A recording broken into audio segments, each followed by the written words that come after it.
আসসালামু আলাইকুম ওরহমতুল্লাহি ওবারাকাতু। সম্মানিত ভাই বন্ধুরা, আজকের এই ভিডিওতে আমি আপনাদের সাথে শেয়ার করব পবিত্র কোরআনুল কারীম থেকে এমন একটা সূরা, এই সূরাটা পাঠ করে ওই রাতে যদি আপনি ঘুমান, ওই রাতে যদি আপনার মৃত্যু হয়, আপনার মৃত্যুটা ঈমানের সাথে হবে, বিনা হিসাবে আপনি জান্নাত লাভ করবেন, শিরিক থেকে আপনি মুক্ত থাকবেন ইনশাআল্লাহ এই আমলের মাধ্যমে। এই আমলটা আজকে আপনাদের সাথে শেয়ার করছি সরাসরি কোরআনুল কারীম থেকে, মাজমুআ-এ ওয়াদাইফ নামক কিতাবের 221 নম্বর পৃষ্ঠা। বরাবরের মতো আপনাদের সাথে যুক্ত আছি আমি মুফতি জুবায়ের বিন ইমাম। আমার ভেরিফাই ইউটিউব চ্যানেলের ডিসক্রিপশন বক্সে আমার পেজ এবং আমার আইডি লিঙ্ক দেওয়া, এর বাইরে অন্য কোনো পেজ নাই, আইডি নাই।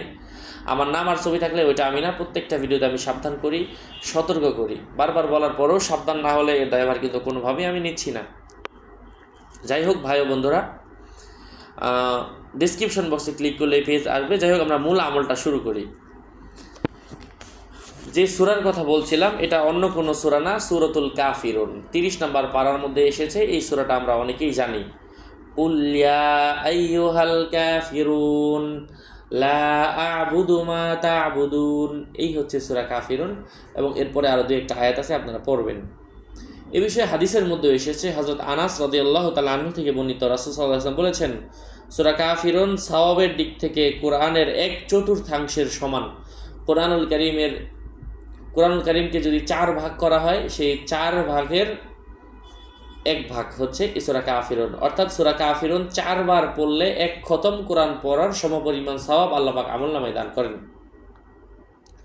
অন্য আরেকটি হাদিসে এসেছে, ফারওয়া ইবনে নাওফেল ইবনে মারিয়া রাদিয়াল্লাহু তাআলা আনহু থেকে, মাবিয়া রাদিয়াল্লাহু তাআলা আনহু থেকে বর্ণিত যে আমার পিতা হযরত রাসূল সাল্লাল্লাহু আলাইহি ওয়াসাল্লামের দরবারে আরজ করলেন, আমাকে এমন কিছু শিখিয়ে দেন যেই দোয়াটা বললে আমি শিরিক থেকে মুক্ত থাকতে পারবো। ঘুমানোর আগে সেই দোয়াটা, কোন দোয়াটা আমি পাঠ করতে পারি?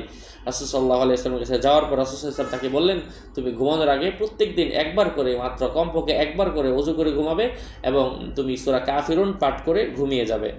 এটা পাঠ করলে শিরিক থেকে সম্পূর্ণ অসন্তুষ্টির ঘোষণা করা হয়েছে। আল্লাহ সুবহানাহু ওয়া তাআলা তাকে, ওই যেহেতু এটা শিরিক থেকে পবিত্র হওয়ার একটা ঘোষণা, আল্লাহ পাক তাকে জান্নাত দান করবেন ইনশাআল্লাহ। আরও আপডেট পেতে আমার সাথেই থাকবেন। আমার পেজ এবং আমার আইডি লিঙ্ক ডিসক্রিপশন বক্সে দেওয়া, এর বাইরে অন্য কোনো পেজ নেই, আইডি নেই, সাবধান। আসসালামু আলাইকুম ওয়া রাহমাতুল্লাহি ওয়া বারাকাতুহু।